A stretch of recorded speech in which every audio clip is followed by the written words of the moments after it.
Selamat pagi.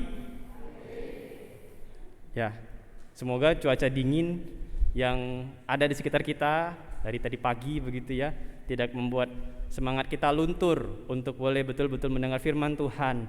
Bukan malah membuat kita jadi makin mengantuk ya Bapak Ibu, tapi justru membuat kita makin nyaman, makin tenang, dan kemudian bisa mendengar firman Tuhan, menikmati setiap kebenaran yang akan kita dengarkan bersama.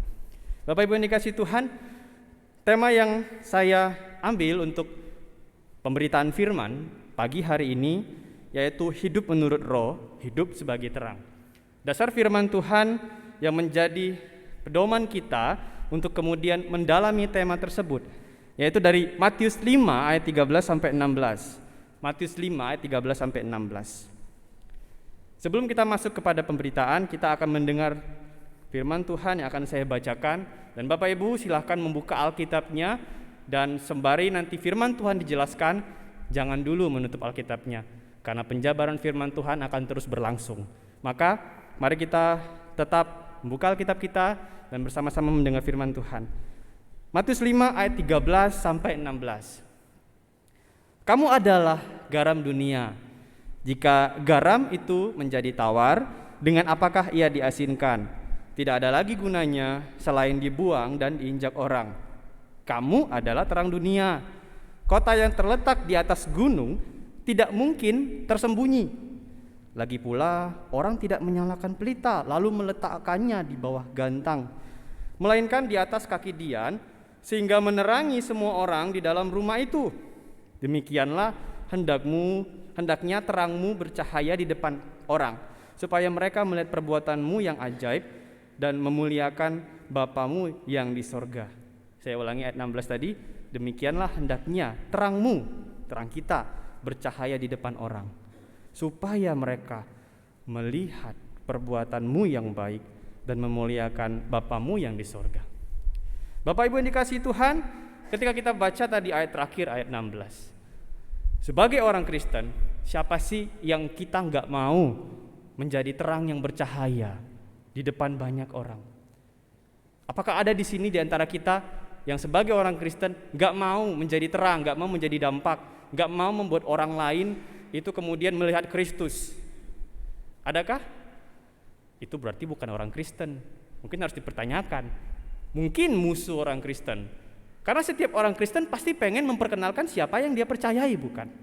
Semua orang pasti ingin jadi dampak. Ketika dia menyandang status kekristenan, maka dia pengen jadi terang yang bercahaya. Bapak Ibu, di dalam hidup menurut roh, ada satu hal pula yang perlu kita dalami. Ketika kita hidup menurut roh, yang mengikutinya adalah keinginan untuk menjadi terang. Keinginan untuk menjadi dampak yang kemudian memancarkan terang kemuliaan Tuhan. Dalam sebulan ini kita sudah bersama-sama mempelajari tentang pentingnya hidup oleh roh, hidup menurut roh. Sehingga di dalam hidup menurut roh, poin pentingnya adalah keinginan daging nantinya akan sirna. Hal ini sejalan dengan apa yang pernah Tuhan Yesus katakan di dalam Yohanes 14 ayat 26, bahwa Roh Kudus yang adalah sang penghibur, dialah yang akan mengajarkan segala sesuatu kepada kita dan mengingatkan kita tentang semua yang Tuhan Yesus sudah katakan di dalam Injil. Jadi Bapak Ibu, hidup menurut roh bicara soal tentang hidup kudus. Tentang hidup kudus. Nah, itu sama gambarannya dengan hidup di dalam terang, yaitu hidup yang membongkar seluruh kecenderungan dosa di dalam diri kita. Jadi kalau kita hidup menurut roh, maka kita hidup di dalam terang. Tidak ada satupun dosa yang kita tutup-tutupi lagi. Semuanya kita selesaikan di dalam Tuhan. Roh Kudus menerangi pikiran kita, membuat kita menyesali akan dosa-dosa kita. Setiap keinginan dosa yang muncul di hati kita bukan lagi kebanggaan, tapi hal yang menjijikkan. Karena terang itu yang ada di dalam kita, Roh Kudus itu membongkar semuanya. Kemudian sebagai terang, dia memimpin kita untuk kembali kepada kehendak Kristus Yesus. Bapak Ibu, itulah yang bisa kita pahami tentang hidup menurut roh, yang secara praktis sama artinya hidup di dalam terang. Artinya ketika kita menuruti kehendak Roh, terang itu ada di dalam kita, dan terang itu pun akan terpancar ke sekitar kita. Maka Rasul Paulus pernah berkata tentang ini, kalau kita baca di Efesus 5 ayat 8 sampai 10, bahwa kita yang ada di dalam Tuhan, yaitu di dalam Roh itu, kita pun adalah terang. Ketika kita hidup menurut Roh, kita pun adalah terang. Oleh sebab itu, terang harusnya berbuahkan kebaikan, keadilan, dan kebenaran. Karena itulah yang dihasilkan oleh terang Allah di dalam kita. Terang Allah, Roh Kudus itu menghasilkan kebaikan, keadilan, dan kebenaran di dalam kita. Maka kita harus memancarkan itu ke tengah sekitar kita, ke tengah dunia kita. Tapi Bapak Ibu, mari hari ini kita periksa diri kita. Apakah kita betul-betul sudah hidup sebagai terang? Firman Tuhan sebulan ini mengoreksi kita. Betulkah kita hidup menurut roh atau daging? Cara melihatnya pula adalah dengan melihat. Betulkah kita sudah hidup sebagai terang? Kalau kita berkata bahwa Roh Kudus ada di dalam kita, kita mungkin akan berkata, ya, saya sudah menjadi terang. Saya sudah melakukan ini dan itu. Saya sudah melayani ini dan itu. Semuanya untuk Tuhan. Tapi coba jujur dalam hati kita masing-masing, Bapak Ibu. Sesungguhnya itu semua buat siapa? Sesungguhnya semua itu buat apa? Pemberian kita, jasa kita, kemampuan kita. Tidak ada salahnya untuk menilik kembali, karena kita sebagai manusia cenderung gampang terdistraksi ke arah keinginan daging. Coba jujur, semua itu buat siapa? Atau itu semua dengan usaha kita dan kemudian kita kerjakan dengan kemampuan kita? Apakah kita hidup berdampak melakukan ini dan itu hanya oleh karena kuasa sang terang atau kuasa diri kita sendiri? Atau semuanya itu kita lakukan sendirian sambil berpikir bahwa kitalah yang harus dimuliakan di dalam semua itu? Bapak Ibu, kalau kita berjuang memuliakan Tuhan dengan kemampuan kita sendiri, menganggap diri kita hebat, menganggap diri kita bisa jadi orang Kristen tanpa pertolongan Tuhan, maka sebetulnya segala hal yang kita kerjakan yang katanya untuk kebaikan, itu bukan untuk kemuliaan Tuhan, tetapi untuk kita sendiri. Karena kita kerjakan itu semua dengan usaha kita, bukan dengan kuasa Tuhan.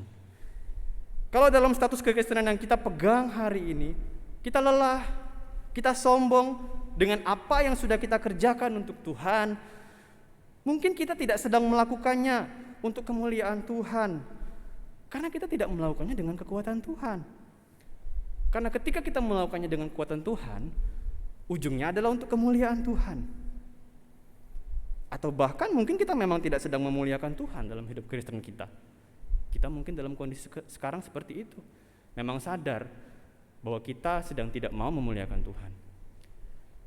Maka jika itu terjadi pada kita, benarkah kita sudah menjadi terang yang hidup menuruti keinginan roh?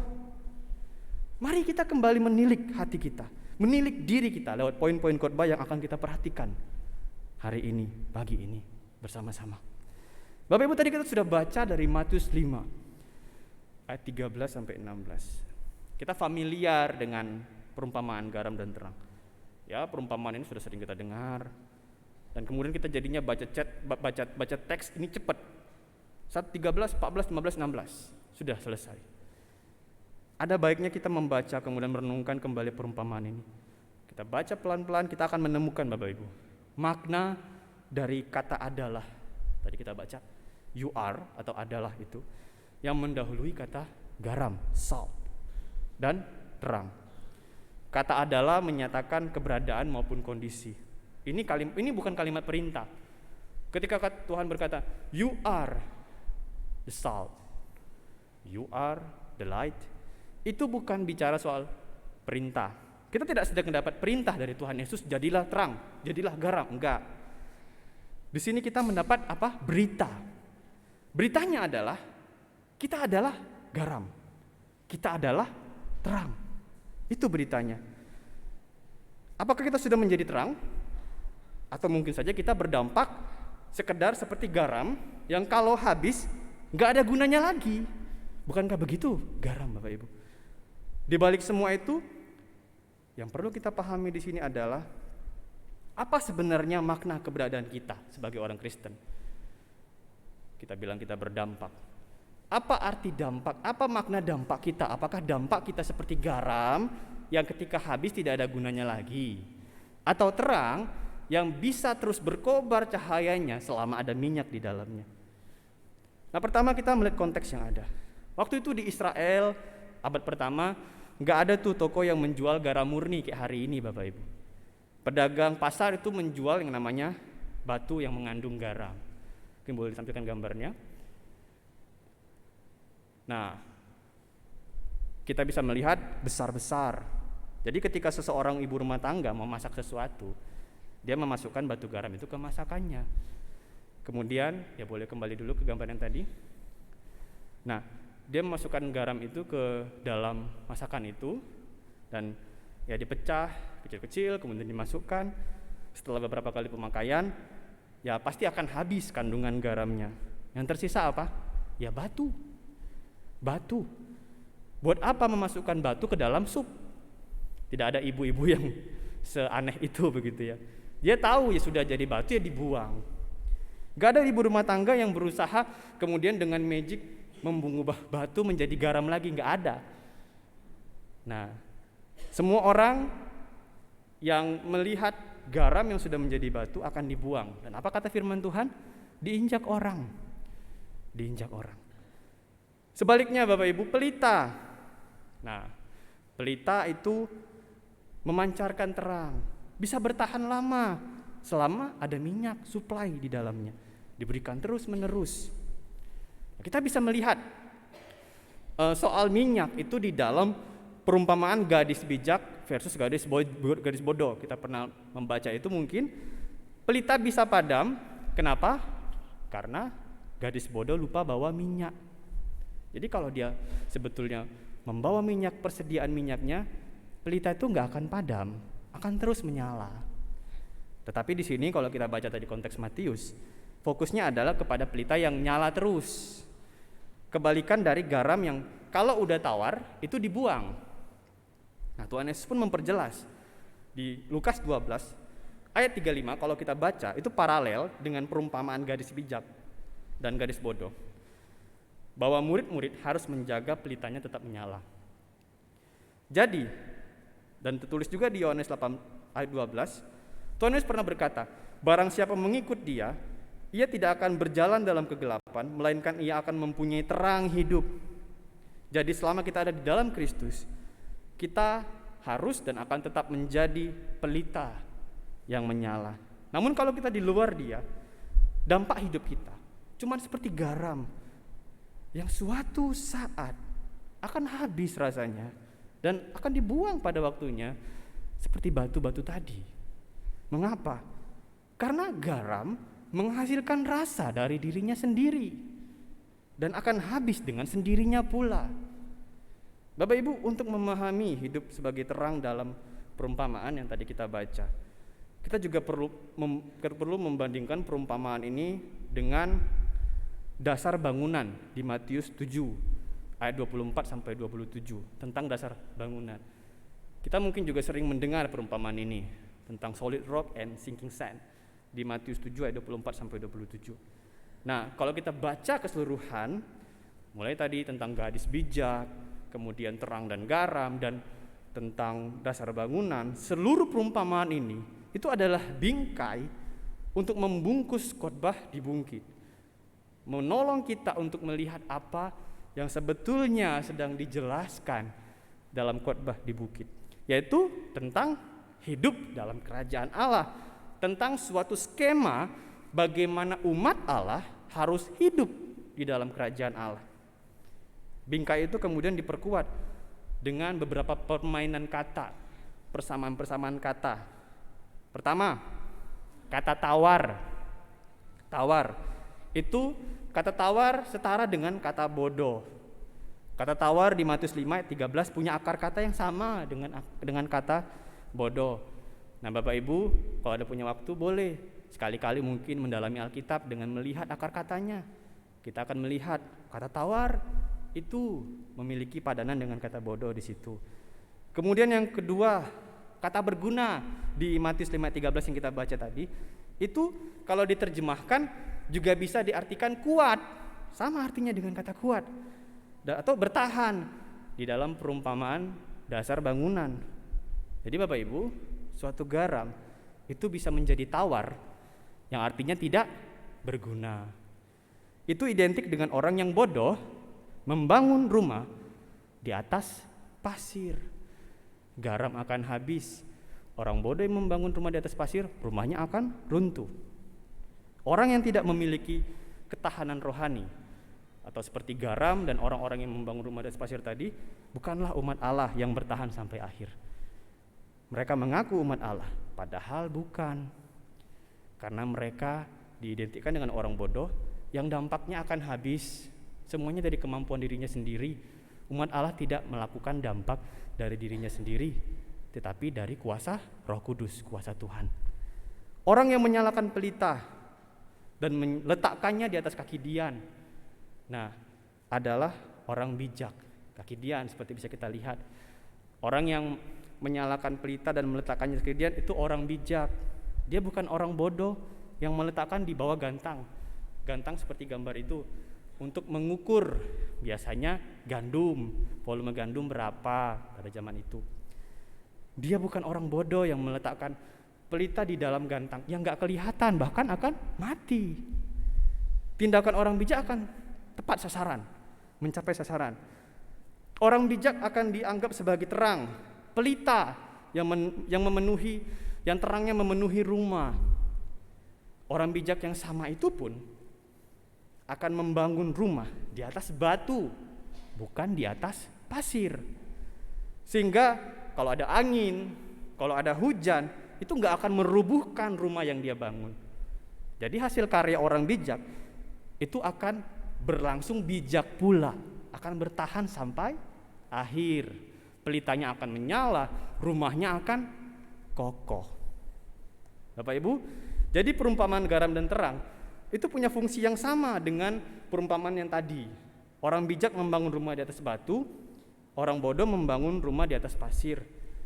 Baik orang bijak ataupun orang bodoh tadi sama-sama bangun rumah, tetapi yang satu sukses, yang satu gagal. Nasibnya satu sukses, satu gagal.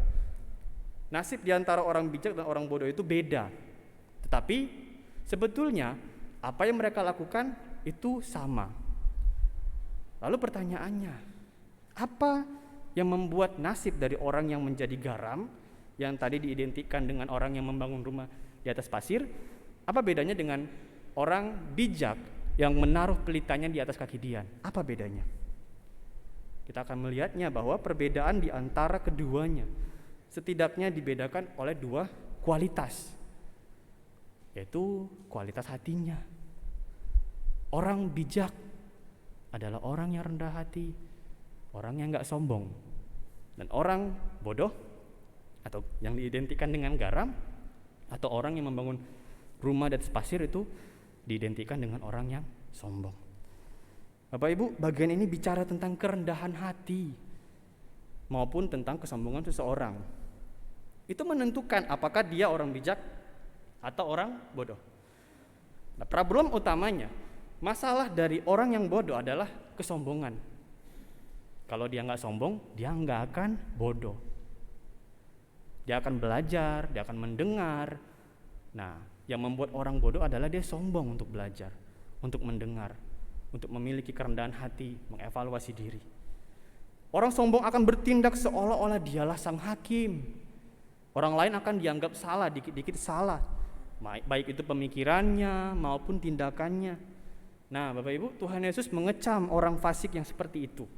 Tuhan Yesus berkata dalam Matius 7 ayat 3, "Mengapakah engkau melihat selumbar di mata saudaramu, sedangkan balok di dalam matamu tidak engkau ketahui?" Nah, kemudian orang sombong akan bertindak seolah-olah sebagai nabi. Wah, tadi sebagai hakim, dia menilai ini dan itu, semuanya salah dan dia yang benar. Dia melihat selumbar di mata saudaranya, tapi balok yang begitu besar dia nggak lihat di dalam dirinya, di dalam matanya. Dan kemudian orang sombong juga akan berlaku seperti nabi, bernubuat, menggurui orang-orang lain demi nama Tuhan, meminta orang lain bertobat, padahal dirinya jauh dari kata kudus, jauh dari Tuhan. Tuhan Yesus mengecam orang seperti itu. Tuhan Yesus berkata, aku tidak pernah mengenal engkau. Matius 7 ayat 23. Mereka hidup tanpa relasi dengan Tuhan. Tapi mereka adalah guru yang kelihatannya keren, namun tidak pernah menaati ucapannya sendiri. Sikap menghakimi dan menggurui seperti ini biasanya membuat orang sombong atau orang yang membangun rumah dari pasir tadi itu biasanya jalan sendiri-sendiri. Mereka nggak mau jalan bareng-bareng. Mereka seperti pasir yang terpisah satu sama lain.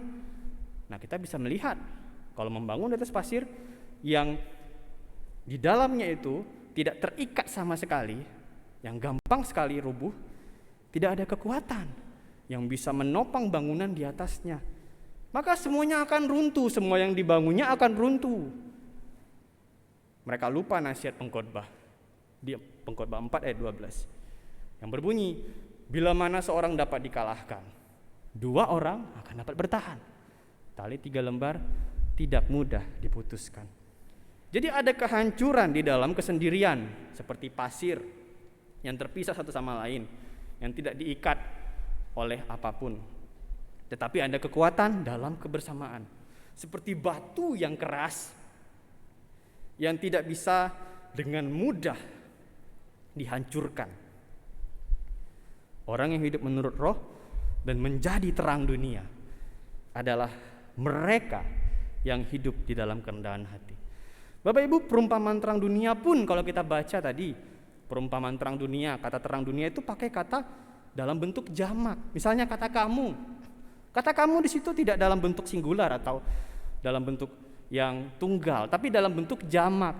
Ketika Tuhan Yesus berkata kamu, itu jamak, kita semua.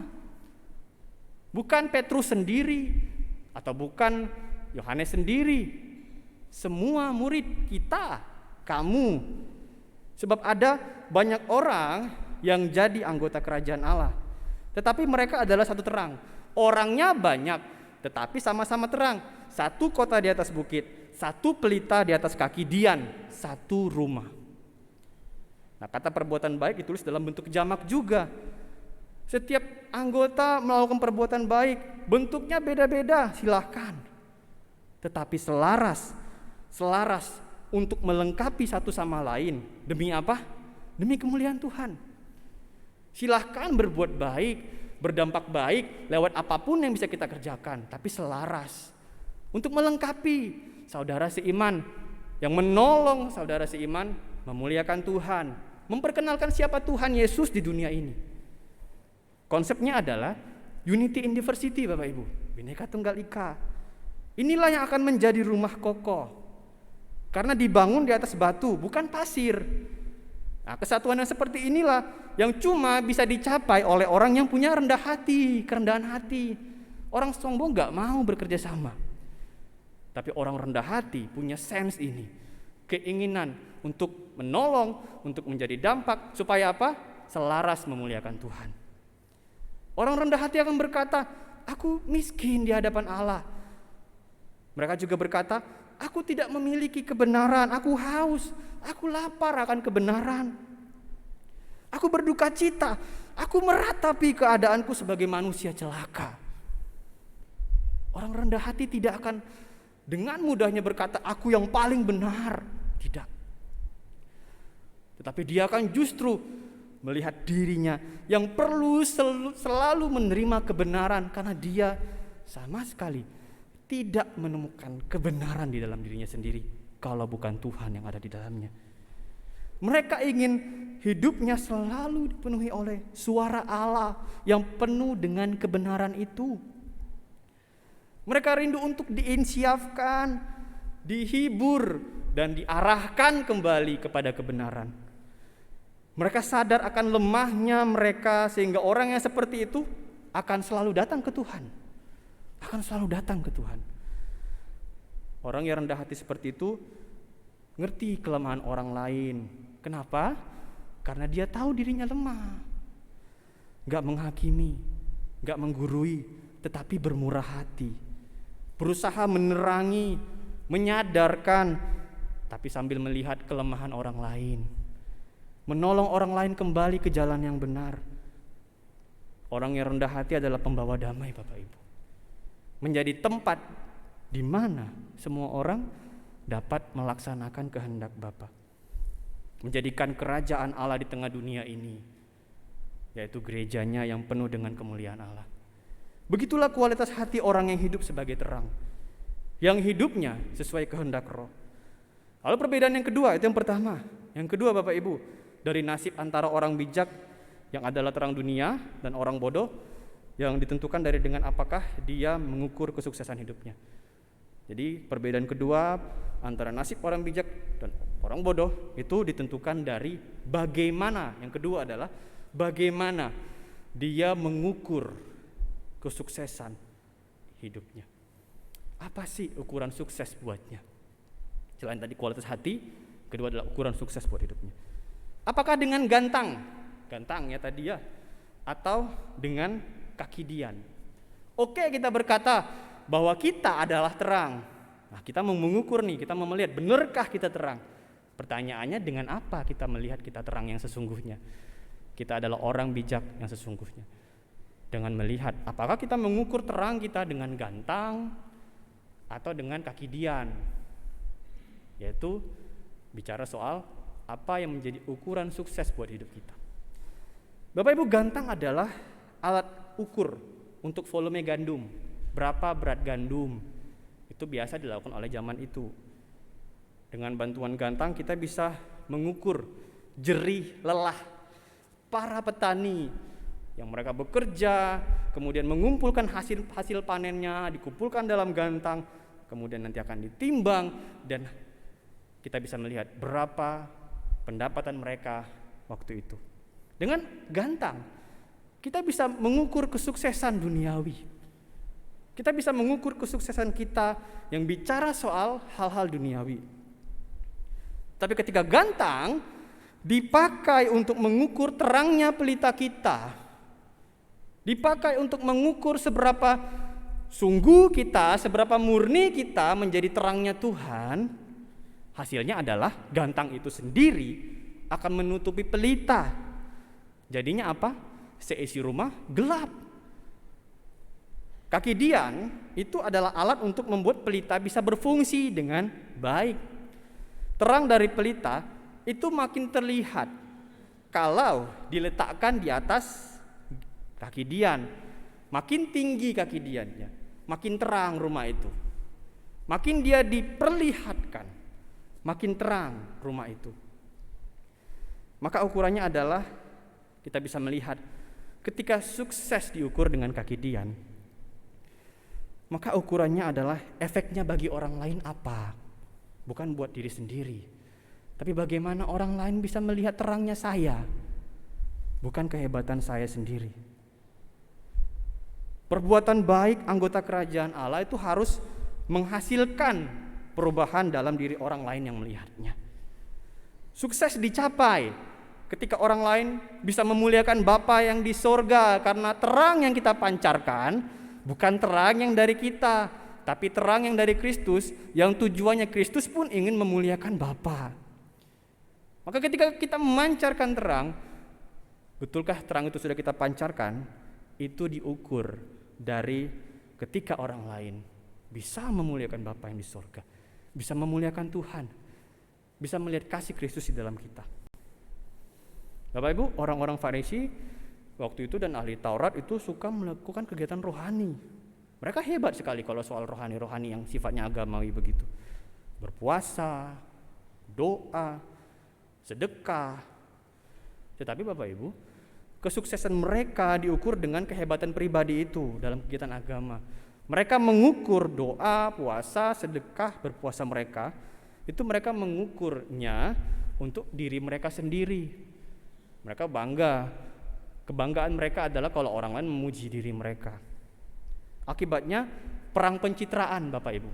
Antara orang Saduki, perang pencitraan dengan orang Farisi, orang Eseni, perang pencitraan dengan orang Saduki.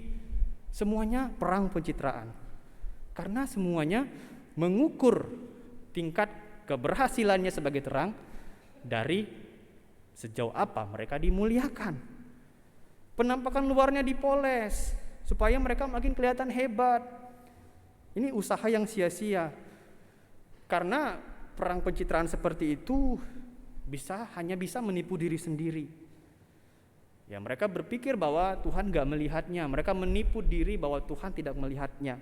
Tapi Bapa yang di sorga, bukankah Dia bisa melihat sampai kedalaman hati kita?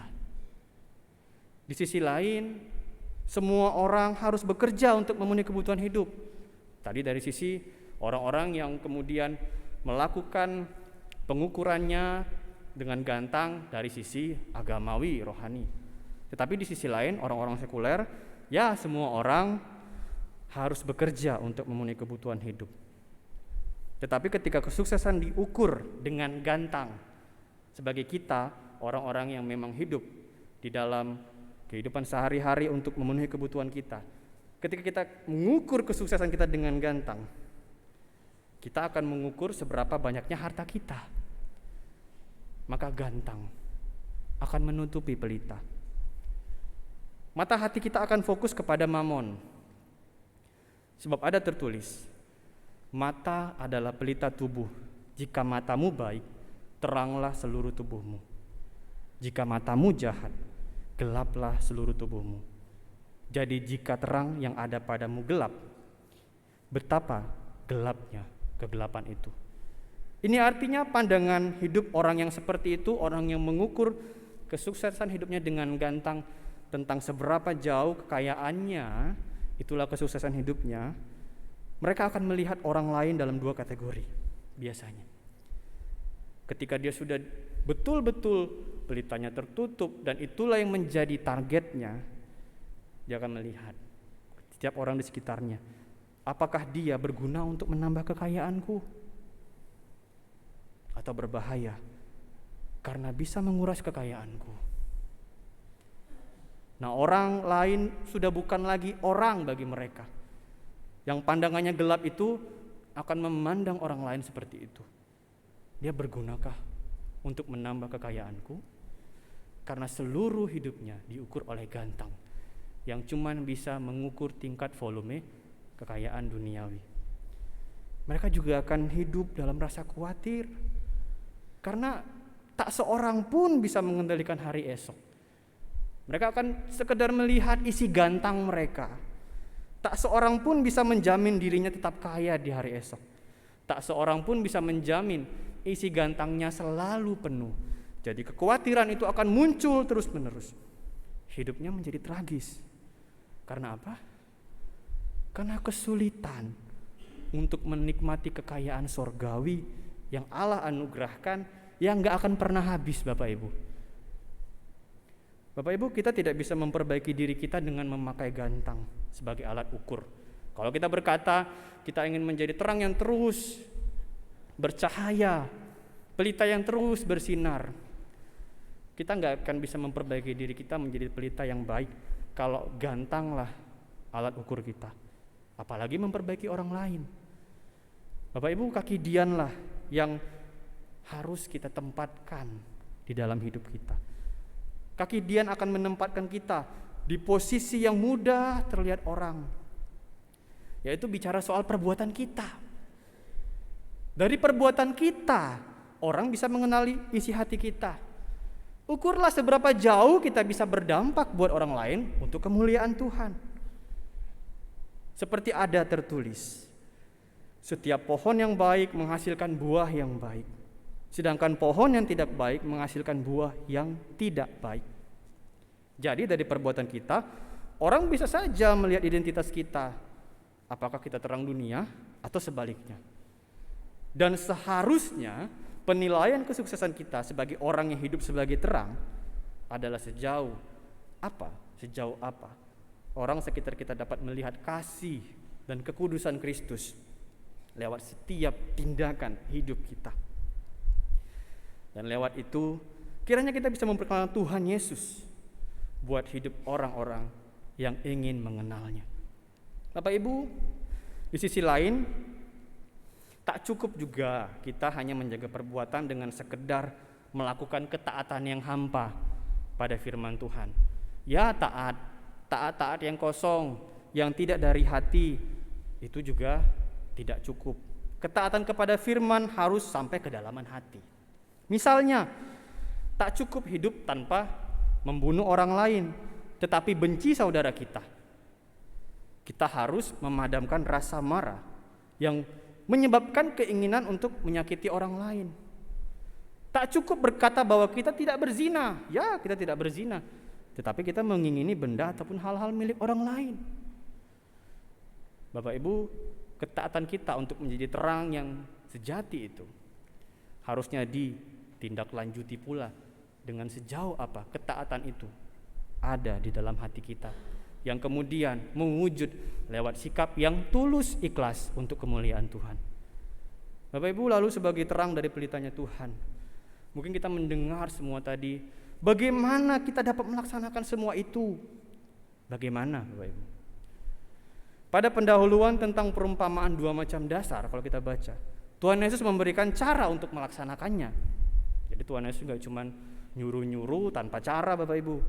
Setiap kali dia berfirman, semuanya dia tindak lanjuti dengan pertolongan. Pada pendahuluan Tuhan Yesus memberikan cara untuk melaksanakan yang dia perintahkan dalam khotbah di bukit, yaitu dengan mendengar dan melakukan. Mendengar dan melakukan. Dengarlah perintahnya dan lakukanlah perintahnya. Tetapi di dalam khotbah itu, khotbah di bukit, ada perintah di tengah-tengah yang juga tidak kalah penting untuk kita bisa menjadi terangnya Allah, yaitu berbahagia. Berbahagia. Jadi ketika kita melakukan hidup sebagaimana terangnya Allah, bukan kita lakukan dengan keterpaksaan, tetapi dengan berbahagia. Berbahagia memampukan kita untuk mendengar dan melakukan. Jadi sebelum kita berangkat dari mendengar dan berjalan terus sampai bisa melakukan, kita harus dalam kondisi yang berbahagia. Bagaimana caranya kita bisa berbahagia di tengah kondisi yang sulit Bapak Ibu? Bagaimana? Nah, ini pertanyaan yang umum yang kita katakan dalam hati kita. Kita perlu belajar dari pemazmur tentang caranya berbahagia, yaitu dengan merenungkan Taurat atau firman Allah siang dan malam. Itu yang tertulis di Mazmur 1 ayat 2. Kesukaannya ialah Taurat Tuhan, dan merenungkan Taurat itu siang dan malam. Itu cara kita berbahagia. Bapak Ibu, ketika kita mendengar hal ini, ya saya tahu firman Tuhan ya untuk membuat saya berbahagia. Mungkin kita akan merasa ajakan berbahagia dengan kuasa firman Allah itu menjadi hal yang klise kadang-kadang, membosankan. Lagi-lagi firman Tuhan caranya, saya sudah coba tapi susah sekali. Tapi Bapak Ibu, mari kita ingat sedikit tentang Yeremia untuk kita bisa melihat bagian ini dan kita betul-betul jadi terangnya Tuhan yang berbahagia. Kita sedikit ingat Yeremia menuliskan ungkapan yang mengharukan tentang dia. Hubungannya dengan Allah itu cukup mengharukan. Yeremia berkata dalam Ratapan 3 ayat 24, Tuhan adalah bagianku, kata jiwaku. Oleh sebab itu, aku berharap kepadanya. Tuhan adalah bagianku, kata jiwaku. Oleh sebab itu, aku berharap kepadanya. Ketika dia berkata demikian, Bapak Ibu, dia sebetulnya ada dalam kondisi menderita, gak punya apa-apa lagi. Gantang untuk mengukur hidup kesuksesannya tidak berguna lagi. Yang bisa dilakukan adalah dengan kaki dia menjadi terang lewat kuasanya Tuhan. Yerusalem direbut, bangsanya takluk dan dijajah. Tidak ada yang tersisa baginya.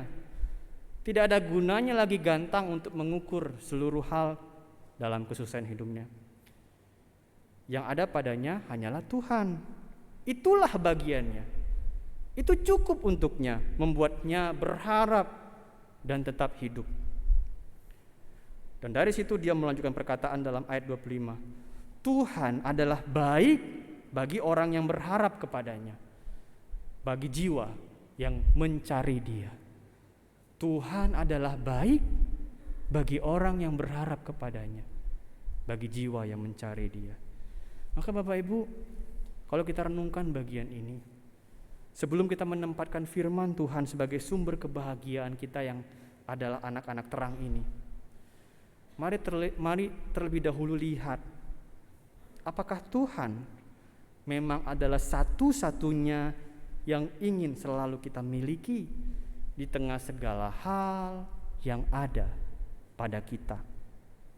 Jika ya, maka jiwa kita akan mencari Dia dan terus berharap padanya, sehingga tidak ada yang lebih membahagiakan dibanding mendengar suaranya yang berbicara lewat setiap kebenaran firman-Nya. Kalau cuma Dia bagian terpenting dalam hidup kita, maka gantang tidak ada gunanya lagi untuk mengukur kesuksesan hidup kita. Kalau cuma Dia bagian terindah dalam hidup kita, maka kita akan menjadi terang yang memancarkan cahaya kita untuk kemuliaan Tuhan, memancarkan kasih Kristus di dalam hidup kita.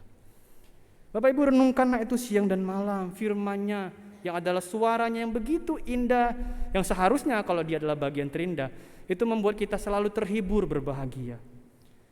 Dan kita akan menemukan bahwa Dia adalah Immanuel, Allah beserta kita. Dia menyertai kita senantiasa sampai akhir zaman. Dia memiliki kuasa di sorga dan di bumi. Dia sanggup mengubah isi hati kita semua menjadi semakin berbahagia untuk mendengar dan melakukan kehendak Bapa, sehingga kita dapat menjadi terang yang mengubahkan satu sama lain dan menolong orang-orang supaya mau percaya Tuhan Yesus. Amin. Biarlah kita menjadi terangnya Kristus dan hidup di dalam setiap perkataannya, berbahagia, menikmati seluruh hal yang Dia kehendaki. Mari kita berdoa. Ya Tuhan yang baik, Tuhan yang penuh kasih dan penuh rahmat, kami melihat bahwa di dalam diri kami ingin menjadi pelita-Mu ya Tuhan, memancarkan terang-Mu ya Tuhan. Tolonglah kami untuk selalu menikmati hubungan yang dekat dengan Tuhan, menempatkan Engkau menjadi bagian yang terindah dalam hidup kami, mencari Engkau dan menemukan bahwa tidak ada yang jauh lebih indah dibanding Engkau, sehingga kami boleh memiliki kualitas hati yang penuh dengan kerendahan hati, dan kami boleh memiliki ukuran target hidup yang mana semuanya adalah untuk memuliakan Tuhan. Tolonglah kami untuk boleh berlaku sesuai dengan kehendak Roh, dan biarlah kami hidup menjadi terang-Mu yang kudus. Di dalam nama Tuhan Yesus kami berdoa. Amin.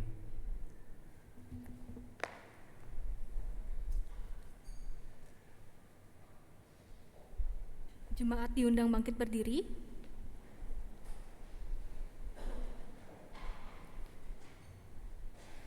Marilah